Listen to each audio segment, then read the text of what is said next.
All right, so we're going to start with adding mixed numbers. So we've got some steps up here. Your first step is to find common denominators. Ideally, you're going to find the least common denominator, but that wouldn't necessarily be a have to. You can always just reduce later. Okay? Then the method that we're going to use is we're going to add the whole numbers and then add the fractions. So there is another method where you change everything into improper fractions and then change it back. But this is a little bit more straightforward. So this is the method that I like to use. Is number 3 switch? No, number 3 is simplify. Simplify fractions if possible. So simplify is the new word that replaces the old word reduce. And I apologize, I've been doing this for I don't know how long. And when I was a kid, they called it reduce. So simplify means you're reducing the top and bottom of your fraction. Okay, and then we're going to change any improper fractions to mixed numbers and regroup. So I'm going to underline the word regroup.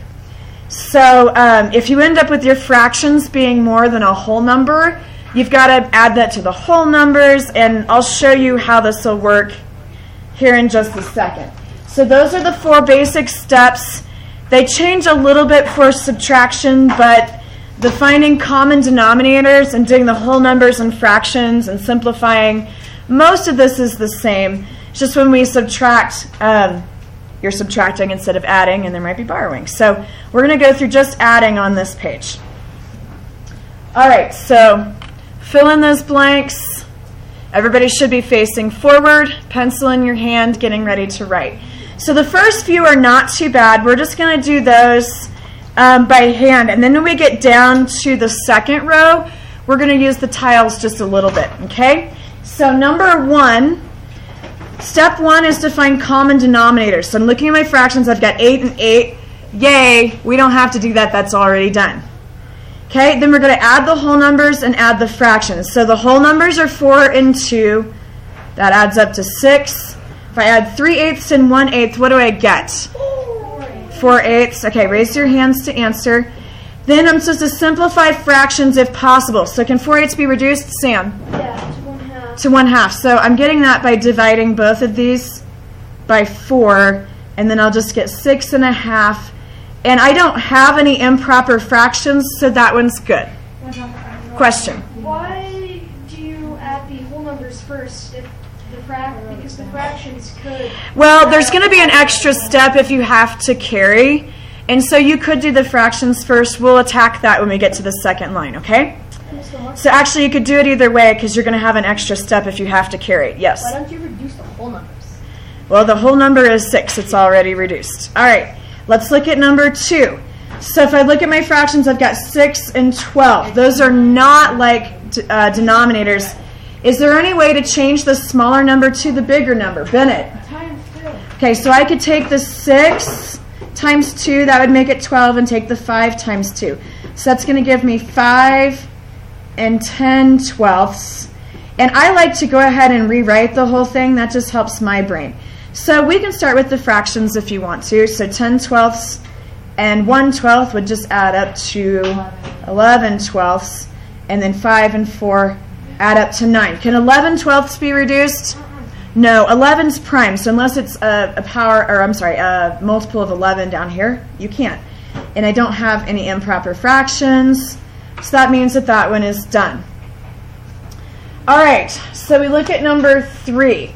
When I go to look at common denominators, there's nothing here.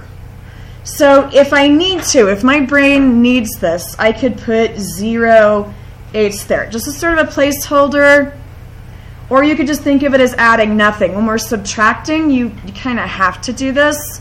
So I like to do it on the adding part too, just to get our brains thinking about there are no 8ths there. So if I have no 8ths and I'm adding 3/8, I get 3/8. And 9 plus 1 makes 10. So far, this is not too bad. On these, I feel like it would take a lot more work to change them to improper fractions and then add. Although that is the way I was taught when I was in school. Everybody did it that way. But for these, that would have taken a long time. All right, so we're going to take a look at number 4 next. So on number 4, we'll start with the fractions. I have 2/5 and 4/5. So they have common denominators, fifths. We're good. So you just need to add 2 and 4, which is what?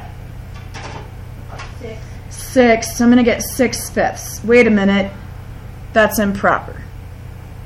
So really quickly, let's think about changing that. So I always like to do long division. It's 6 divided by 5. So 6 would go in the box.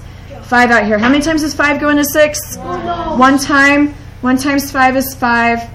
And that means that there's going to be 1/5 left over. So I'm actually going to write that as 1 and 1/5, which means I'm going to put 1/5 down here and carry the 1 over here.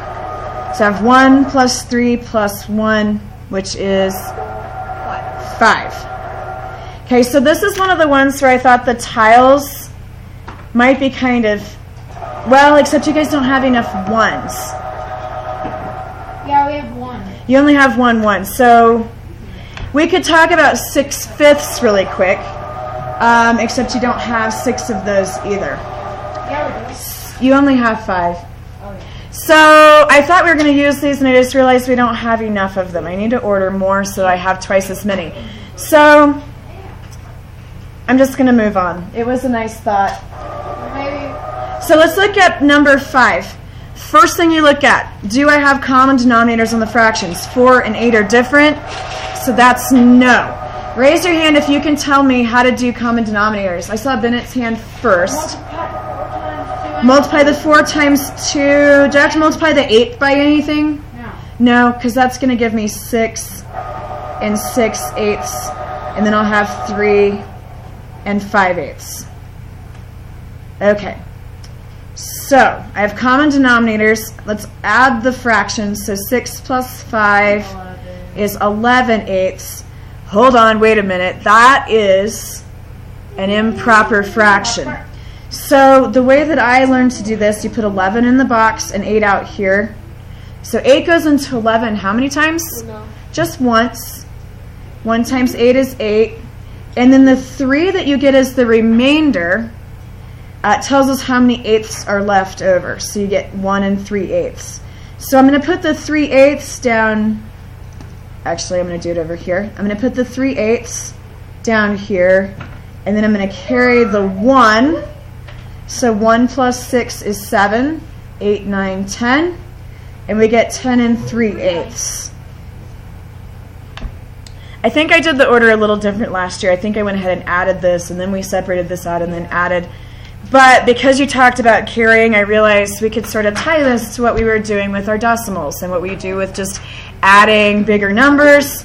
So we just changed this to a mixed number, and then you can put down the fraction part, carry the whole number part.